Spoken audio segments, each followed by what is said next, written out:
লাগাও, প্লেন ভাড়া করো, তোমার খাবারের ব্যবস্থা করে তুমি হজে যাও। এগুলো ইসলামিক কথা, এগুলো বাস্তবের কথা। তুমি টাকা পয়সা ছাড়া আইবো পায় ভিক্ষা করে এরপরে টাকা পয়সা রুজি করে এরপরে তুমি যাবে আস্তে আস্তে, এটা ইসলামে অ্যালাউ করে না।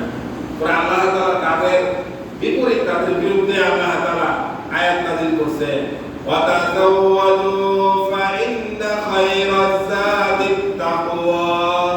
ওয়াতাযাওয়াদু সামারা গ্রহণ করো, ফাইন্না খায়রাজ যাদিত তাকওয়া, উত্তম সামানা হলো তাকওয়া। সুবহানাল্লাহ। কিন্তু ভাই আমি আপনি যত কাজ করব, ভালো কাজ বা খারাপ কাজ করতে গিয়ে আল্লাহর উপর ভরসা করে ঈমান দেব না। আপনি মনফাত করতেছেন, বিসমিল্লাহির রহমানির রহিম, খারাপ বলবেন ঈমান থাকবো। আপনি চুরি করতে গেছেন, কথার কথা চুরি করতে গেছে, আল্লাহর উপর ভরসা করে নামলাম ডাকাতিটার মধ্যে, চুরিটার মধ্যে, তাহলে হবে না।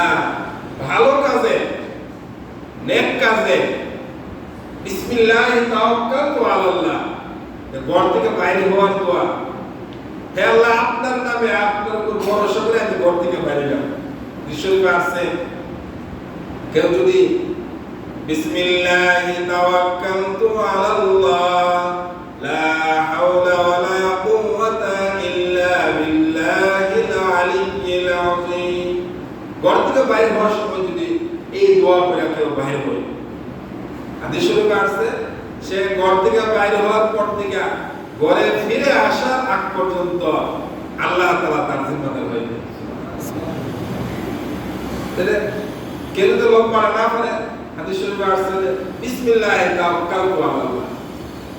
আরবিতে যদি আপনি না পারেন, আল্লাহর উপর ভরসা করে বাইরে না, এটাও যদি না পারেন, বিসমিল্লাহ করে বাইরে, বিসমিল্লাহ এর কথা বলতে না, কত লোক তো বলতে পারবে।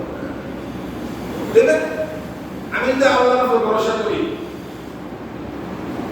যে কোনো কাজে, ভালো কাজে আল্লাহ তাআলা অবশ্যই আমার এই কাজের মধ্যে খায়ের বরকত দান করবেন, এই কাজের মধ্যে কল্যাণ দান করবেন।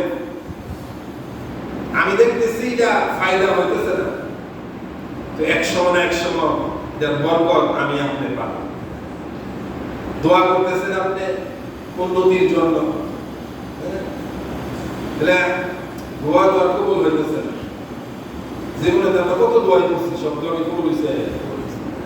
হাদিস শরীফে আছে, কেউ যদি দোয়ার শর্ত সারায় পালন করে আর দোয়া করে,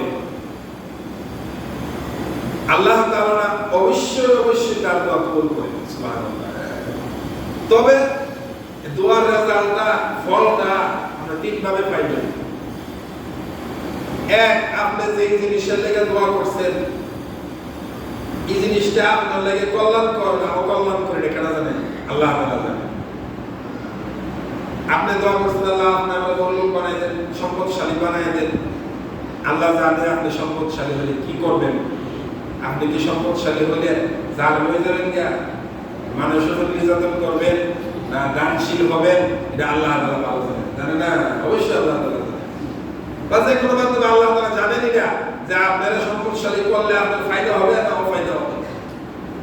যদি আপনার ফায়দা হয়, তাহলে এক নম্বর হলো আল্লাহ তাআলা সঙ্গে সঙ্গে দোয়াটা কি করে কবুল করে। আমাদের এক উস্তাদ ছিল, আছে হুজুরে,